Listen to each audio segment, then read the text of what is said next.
My mental health was ruined by prison, but my first love found me, and now she is traveling to my country to stay the weekend. Sorry for any mistakes. English is not my first language. When I was a university student, I fell in love with Daria, not her real name, obviously. She was the little sister of my best friend, so I considered her off limits, but my crush on her persisted and grew. She's one of those beautiful, brilliant people who is alive and breathing to make the world a better place. How could I not be drawn to that? One day, she told me she had feelings for me. And to my relief, my best friend didn't have a problem with me dating his sister either. So for 2 wonderful years, Daria was my girlfriend. I should have asked her to marry me. I don't know why I didn't. I suppose I thought I had all the time in the world. We were young and there was no need to rush things. We lived in a country that isn't exactly democratic, and we were political activists. I ended up getting arrested and going to prison for 9 years. Please don't think I'm some kind of monster for this. I don't want to go into detail in case it makes me identifiable somehow, but we didn't hurt anyone or do anything immoral. What we did is not even illegal in the country where I currently live, and our beliefs were far from extremist. I haven't seen or spoken to Daria since the day I got arrested. My best friend died shortly after, and Daria left the country, partly due to the possibility that she'd be arrested too. There wasn't any way for her to contact me while I was in prison, though apparently she contacted my dad a few times in the beginning. Things got even worse in our country while I was incarcerated, so my dad and I emigrated when I was released. We've been living in Western Europe ever since, and life is pretty okay. I live with my dad, and I have a steady, if shitty, job. Months ago, I found Daria online. She lives in a neighboring country, 7 hours away by rail. She doesn't use social media too much, but from what I've seen there's no evidence of a partner or kids. And even if she's married, I'd be content just to be her friend, as I was for the first years we knew each other. Part of me desperately wants to reach out to her, and my dad has been encouraging me to do so, but I feel like it'd be too selfish. The circumstances of her brother's death were very traumatic for her, and I'm afraid that I'm just a living reminder of all the bad things that happened to us. And if she does have a partner, would my contacting her offend him and trouble their relationship? I don't want to cause her any more sadness. Time stood still for me while I was in prison, but I know it didn't for her or anyone else. She's done so well for herself, she's built a whole life, and I don't want to derail that life just because I feel entitled to a place in it. She might not even remember me at all. And even if she did invite me back into her life, I'd be nothing but a burden now, owing to my wrecked mental health. We've been apart twice as long as I knew her. Have I even the right to miss her as much as I do? For now I've contented myself with Googling her name every so often and seeing that she's okay. It just hurts a lot, and I don't know how to make it not hurt. I still love her with everything I have. I probably always will. Should I reach out to her, or leave her alone? If I do contact her, what should I even say? TLDR, unsure whether I should contact my old girlfriend now that I'm free from prison. Previous post is here. The short version is that I was wondering whether I should try to contact my former girlfriend after I went to prison for a long time. The consensus was that I should, and people gave very good advice on how to do that. First, I want to say thank you to everyone who offered advice or kind words. I had spent so long feeling ashamed about my situation, and expecting most people to react very negatively if they knew. I had barely discussed it with anyone before, except my dad and people whose job it is to help me, lawyers, therapists, etc., and I was very surprised to be met with so much compassion from a bunch of complete strangers.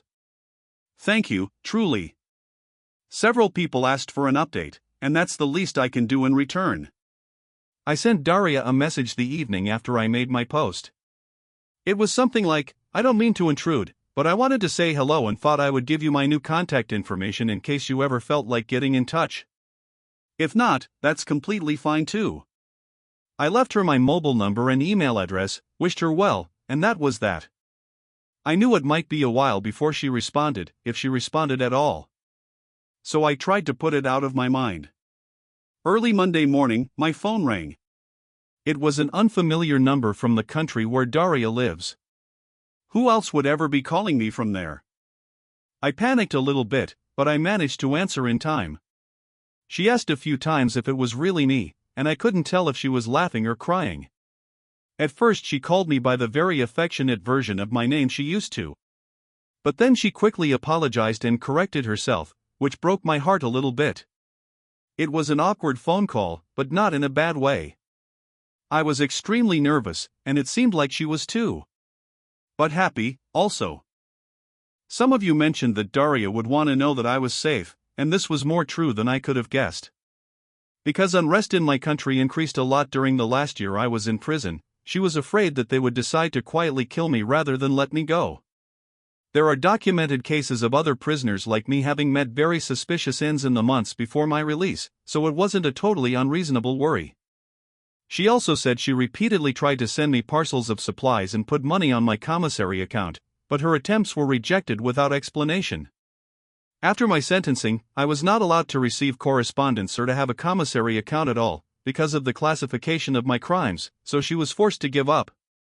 She told me this as an apology, as if I would have been disappointed with her for not helping me more.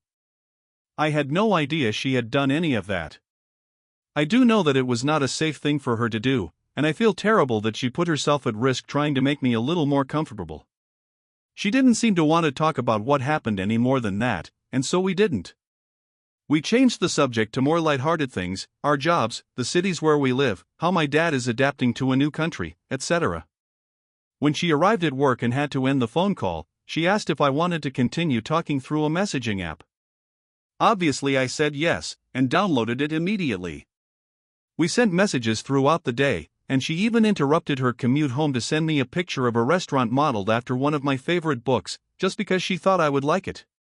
She told me that she thought of me every time she saw it, but unfortunately the restaurant itself was not so good.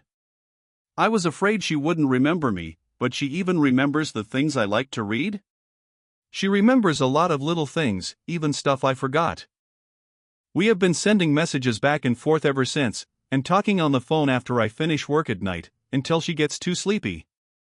Sometimes it feels like I'm 24 and she's texting me from a few blocks away, as if the next thing she might ask is what's for dinner.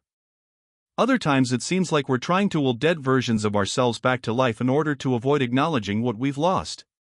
She seems a lot more timid than she used to, more passive, which I suppose makes sense.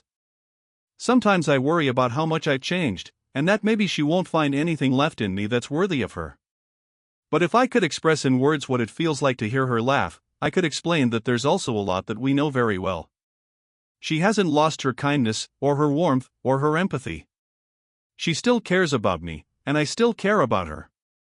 I know that rebuilding a friendship after all that's happened will take lots of patience, and I have plenty to spare. I'm just happy to have the chance to get to know her again. This morning, Daria asked if I want to have a video call sometime this weekend. I agreed, but I'm ashamed to admit that as much as I want to see her, I'm very nervous. I look so different than she would remember. My jaw is messed up, and I have the teeth of a hockey player. Fortunately, I will qualify for healthcare insurance soon and be able to have it fixed. I lost weight that I haven't put back on, and I see an old man in the mirror.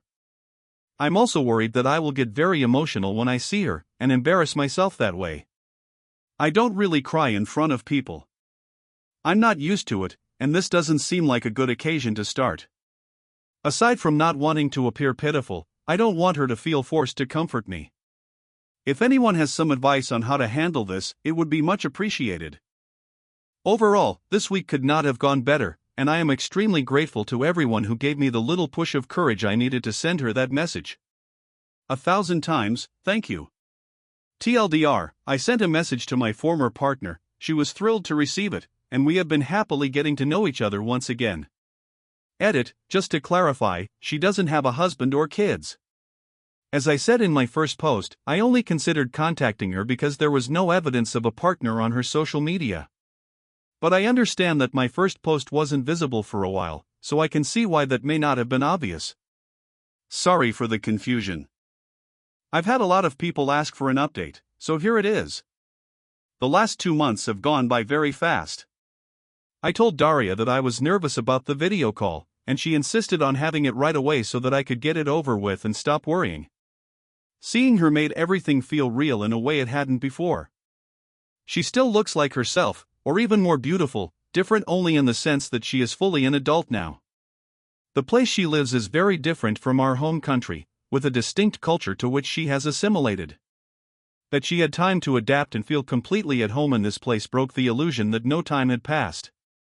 In hindsight, that was probably the real reason I had been so nervous, because I could no longer occasionally forget myself and pretend that nothing had changed. The hardest part was not being able to reach through the screen and put my arms around her. Sitting there and watching someone you love cry, from a distance, is not easy. I barely noticed that I was crying too. She didn't seem surprised at my appearance, but she did eventually look me over and ask if the food was shit where I lived. I explained about my jaw, and that I'm getting it fixed, less dental work is required than I thought, but I need a surgery. Her response was to ask for my address and order groceries to be delivered, including a lot of soft snacks that are easy to eat, and these meal substitution drinks that are actually tasty. She's sent them every week since, even though I tell her it's not necessary. When I wanted to pay her back, she laughed at me and said she owed me a lot of food, because I had kept her from starving to death in university. I loved being able to cook for her, and I suppose it makes her just as happy to feed me now. We talk every day, and have made video calls a regular habit. It does me so much good just to see her face, and the awkwardness is mostly gone now. It's easy to talk to her. Last night, she brought her computer into the kitchen and talked to me while doing the washing up. It's amazing how mundane things like that can make me feel normal, and at home, in ways I forgot I could. I never thought I'd be that stupidly happy to see someone washing coffee cups. I'm beginning to think that the idea of home as a physical place is a misconception. She likes to send photos, to show me where she lives, what her life is like now. She was curious about how things are the same or different here. I didn't want to admit that I don't have much of a life to share back. Going places just didn't seem worth the effort. She is, though. At first it was very small things. She would send a picture of a pastry she'd bought at a cafe, saying that she thinks her city has better pastries than mine. I would go out and get one so I could send her a photo too. Then it was beer, which city has better parks, interesting architecture, a department store, and so on. I figured out quickly that she was trying to coax me into going out more, but I played along to make her happy. I've seen more of my city in the past month than the entire time I've lived here before. I've been to the art museum, and finally joined my colleagues for a beer. Usually, I go places for short durations at the less crowded times, but I'm still going, which is something. Daria used to be very sociable, so I thought that whatever happened, at least she wouldn't be lonely. I was wrong. There is a lot she could never tell her friends, because they can't relate. They would feel sorry for her and cease to be equals, she says. Our experiences are different, but we are more able to understand each other than other people could. And despite her own burden, she has quietly picked up half the weight from my shoulders without ever being asked to. I am in awe of her, simply for being the kind of person who would. For Women's Day I sent her some orchids, and she was very happy that I remembered her favorite flower. The things I can do to make her smile are so small, and she deserves so much more than I know how to give her. But I would do anything for this woman, and I am learning. There are protests happening where she is, with riot police and tear gas. Whenever this happens, she feels nervous and has difficulty sleeping. Now, at least, I can stay on the phone with her at night so she's not alone. Aside from the anxiety, there is also a sense of nostalgia. She talks about when that was us, making noise in the street. I'm glad she has good memories too, and doesn't have to be alone with them anymore. Finally, the reason I am updating now, she is coming to visit. We were talking last night and I mentioned that a church near me has special windows designed by an artist she loves, and I was thinking about going to see them eventually. She said it would be unfair of me to go without her, so I invited her to come with me. And then somehow it turned from vague future plans to being scheduled for next Saturday. She was going to come for the day, but I told her it was silly to travel so far to stay for such a short time, and suggested she stay the entire weekend. So she will be here from Friday until Sunday. I haven't really had time to be nervous yet, but I'm sure I will. Thank you again to everyone who has given advice or encouragement. It is very much appreciated.